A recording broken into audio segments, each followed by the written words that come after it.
This content is recreated to fit YouTube's policies, fair use, and licensed content. And I want to thank my haters too because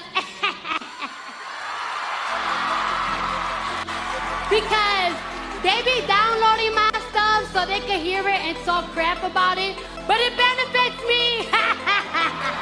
Welcome back to another episode of Whip Media TV. I'm your host, Whip Media Mickey, aka Mickey Made It. If you're new to the channel, you know what to do to the channel. Subscribe right now. Join the Vibe Tribe. And if you're feeling generous and want to leave me a tip for my extra hard work in editing, I'll leave the Cash App link down below.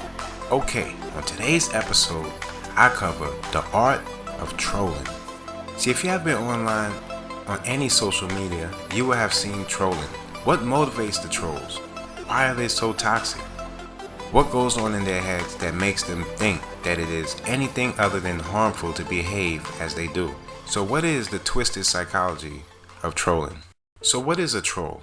Someone who posts deliberately toxic messages with the intention of hurting, damaging, or otherwise causing harm to their target. Now, throughout history, there have been toxic people, those who take joy in undermining, belittling, or abusing others. Their mindset seems to be, I can feel good if I make others feel bad. Trolls have been around forever. Even though it's fairly recently that a name was devised for them, every generation in history has had a small percentage of toxic people.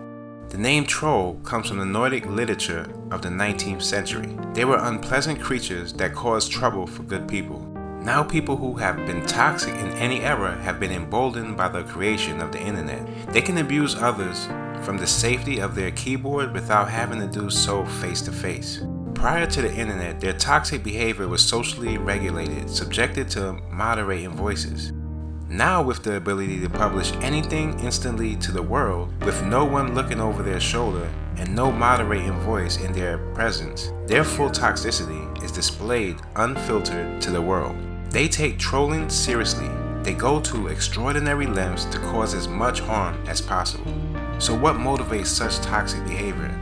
There's different categories of trolling. Here it is. Number 1, jealous trolls. Most trolls have dismal lives, and know they do, usually of their own making. They have few, if any, friends, and are socially repulsive. Would you want to be friends or work with someone who is trolling others online? Would you want to hire them?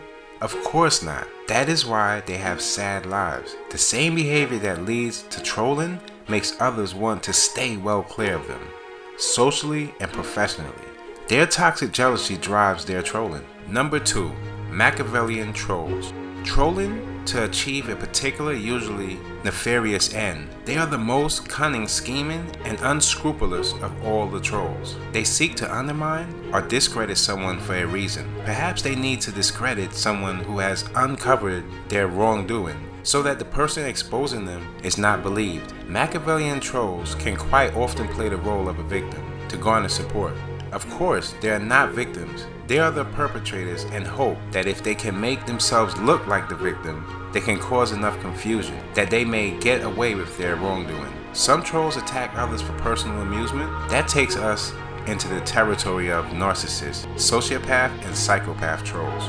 Number 3, sociopath trolls. Those who have a personality disorder manifests itself in extreme antisocial beliefs, attitudes, and behaviors. Most people sense that it's wrong to make personal attacks on others based on characteristics about which the troll's target can do nothing.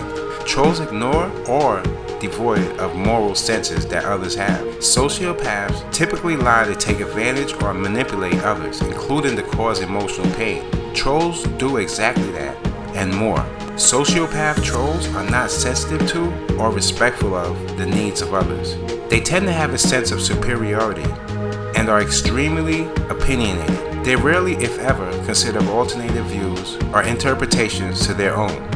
Number 4, narcissist trolls. A slightly different range of dysfunctional characteristics. As with all narcissists, they have an unreasonably high sense of their own importance. Trolling others online gives them the sense of self-importance. For narcissist trolls, it is all about me, me, me.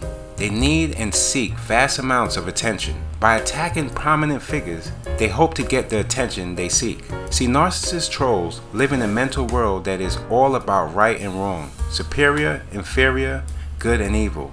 In their deluded world, they are right, and anyone who disagrees with them is not just wrong, they are bad, evil, and inferior. It may even be necessary for them to lash out in order to maintain their delusional self-esteem and worldview.